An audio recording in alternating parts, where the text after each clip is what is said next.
नमस्कार दोस्तों, आज हम बात करने वाले हैं भारतीय इतिहास से संबंधित आपके टॉप 30 एमसीक्यूज जो हैं उनके बारे में। तो पहला प्रश्न है आपका, राष्ट्रवाद की अवधारणा भारतीय समाज में सबसे पहले किसने पेश की? तो जो र, र, राष्ट्रवाद है, एक राष्ट्र की जो भावना है, किसने सबसे पहले हमारे समाज में प्रदर्शित की? तो वो बंकिम चंद्र चट्टोपाध्याय जी जो थे, जिन्होंने हमारा वंदे मातरम भी लिखा है। उन्होंने सबसे पहले राष्ट्रवाद की भावना हमारी जनता में पैदा की थी। तो इसका आपका डी विकल्प आपका सही हो जाएगा। इसके बाद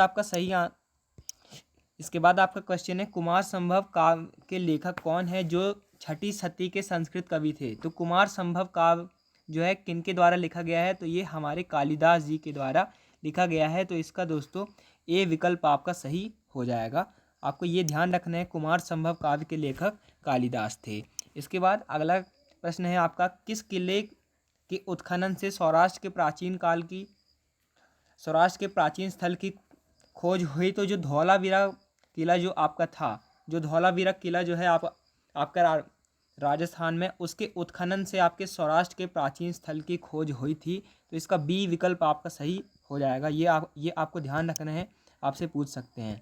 अगला प्रश्न है आपका, भारतीय उपमहाद्वीप में बौद्ध धर्म का प्रसार करने वाला कौन सा सम्राट था जो दक्षिण भारत में भी फैला था? तो भारतीय उपमहाद्वीप में बौद्ध धर्म का प्रसार करने वाला कौन सा सम्राट था जो कि दक्षिण भारत में भी था? तो दक्षिण भारत में भी जो बौद्ध धर्म का आपका प्रचार किया गया, वो आके जो सम्राट कनिष्क जो थे उनके द्वारा किया गया था भारतीय उपमहाद्वीप में आपका प्रचार बौद्ध धर्म का। तो इसका आपका बी विकल्प सही हो जाएगा।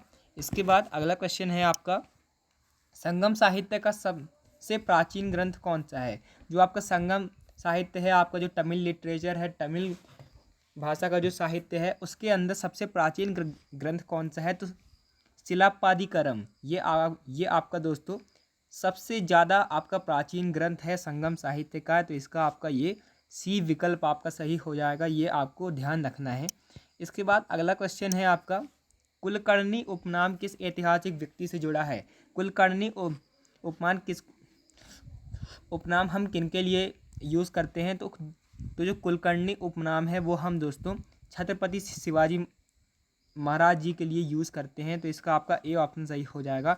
छत्रपति शिवाजी महाराज जी को हम कुलकर्णी जी भी कहते हैं। तो इसका ए जो है आपका सही हो जाएगा। इसके बाद आपका अगला क्वेश्चन है, भारतीय स्वतंत्रता संग्राम के दौरान सर्वेंट्स ऑफ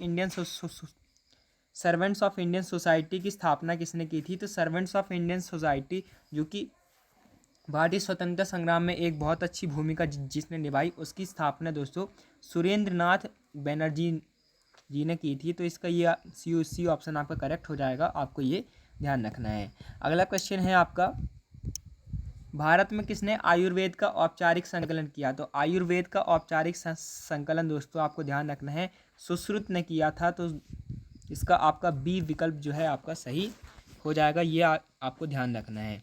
इसके बाद अगला क्वेश्चन है आपका, सम्राट अशोक ने किस प्रकार की नीति अपनाई थी? आक्रामक नीति, धम्म नीति, साम्राज्य विस्तार नीति या फिर उपनिवेश नीति? तो सम्राट अशोक ने दोस्तों धम्म नीति आपकी अपनाई थी। तो इसका आपका ये बी जो है ऑप्शन आपका सही हो जाएगा। ये आपको ध्यान रखना है, धम्म नीति जो है वह सम्राट अशोक के द्वारा अपनाई गई थी। इसके बाद अगला प्रश्न है आपका, भारत में विदेशी तत्व को सबसे पहले किसने अपनाया? तो विदेशी तत्व को सबसे पहले भारत में आपको ध्यान रखना है राजा राम मोहन राय जी ने अपनाया था। तो इसका आपका ए विकल्प सही हो जाएगा। इसके बाद अगला क्वेश्चन है आपका, भारतीय इतिहास में आंध्र के अशोक किसे कहा जाता है? आंध्र के अशोक किसको कहा जाता है भारतीय इतिहास में?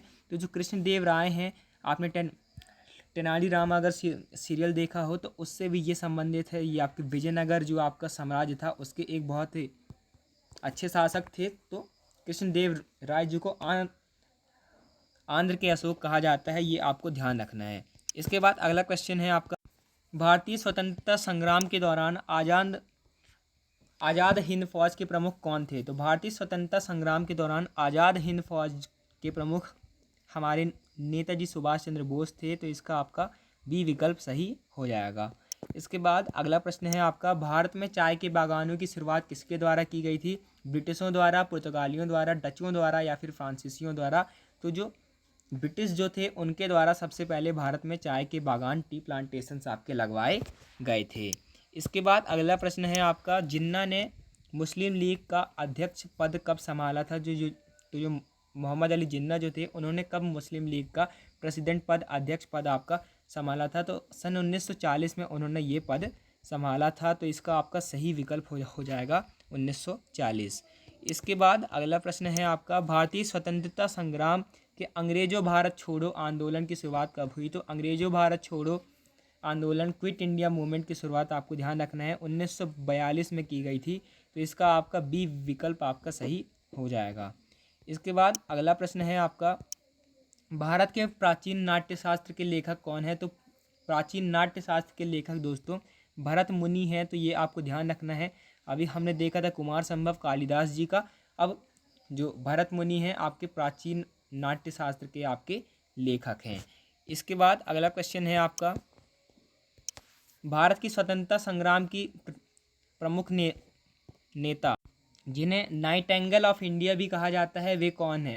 नाइटेंगल ऑफ इंडिया जो है दोस्तों सरोजिनी नायडू को कहा जाता है। भारत की प्रथम महिला गवर्नर भी ये थी। तो इसका आपका ए आंसर आपका सही हो जाएगा। Nightingale of India Sarojini Naidu को कहा जाता है।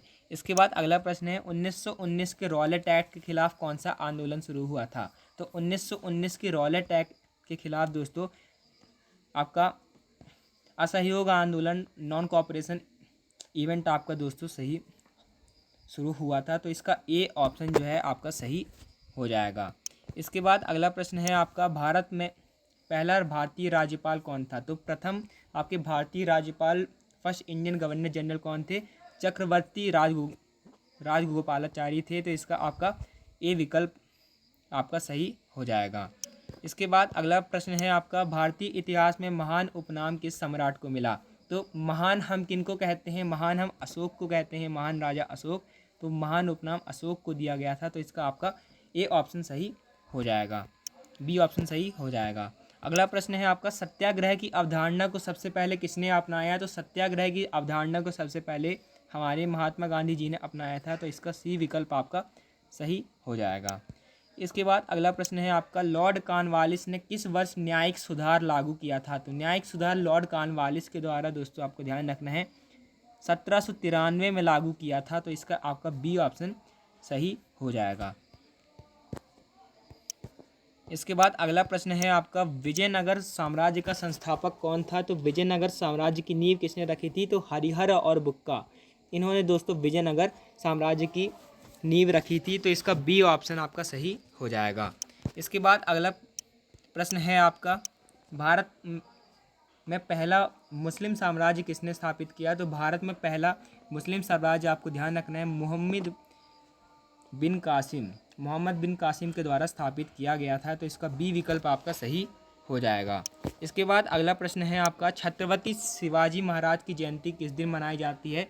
तो छत्रपति शिवाजी महाराज की जयंती हम 19 फरवरी को मनाते हैं। तो इसका आपका ए विकल्प सही हो जाएगा। इसके बाद अगला प्रश्न है आपका, भारत में ब्रिटिश राज के दौरान सप्लाई की बैठक किसके द्वारा आयोजित की गई थी? तो सप्लाई की बैठक ब्रिटिश राज के दौरान दोस्तों लॉर्ड डलहौजी ने आयोजित की थी। तो इसका अब आपका बी ऑप्शन सही हो जाएगा। इसके बाद अगला प्रश्न है आपका, मौर्य साम्राज्य के संस्थापक कौन थे? तो मौर्य साम्राज्य के संस्थापक दोस्तों हमारे चंद्रगुप्त मौर्य थे। तो इसका आपका बी ऑप्शन सही हो जाएगा। इसके बाद अगला प्रश्न है आपका, भारतीय स्वतंत्रता संग्राम में वह एक महान नेता है किसके लिए कहा गया था? तो वह एक महान नेता है दोस्तों हमारे गांधी जी के लिए कहा गया था। तो इसका सी ऑप्शन आपका सही हो जाएगा। इसके बाद अगला प्रश्न है आपका, महात्मा गांधी ने अपने पहले सत्याग्रह का आयोजन किस जगह किया था? तो चंपारण बिहार में दोस्तों सबसे पहले आपके जो नील की खेती करने जो किसान थे उनके लिए महात्मा गांधी जी ने अपना पहला सत्याग्रह आपका किया था चंपारण में। तो ए ऑप्शन आपका सही हो जाएगा। 1917 में उन्होंने ये किया था। अगला प्रश्न है आपका, भारत की स्वतंत्रता संग्राम का पहला सबसे बड़ा विद्रोह कब हुआ? तो भारतीय स्वतंत्रता संग्राम का पहला सबसे बड़ा विद्रोह आपका 1857 की क्रांति में हुआ था। तो ये आपका सही हो जाएगा। तो अगर आपको वीडियो अच्छा लगा तो चैनल को सब्सक्राइब कीजिएगा। ऐसे ही हम इंफॉर्मेटिव टॉप MCQs की वीडियो लाते रहेंगे। Thanks for watching, keep learning.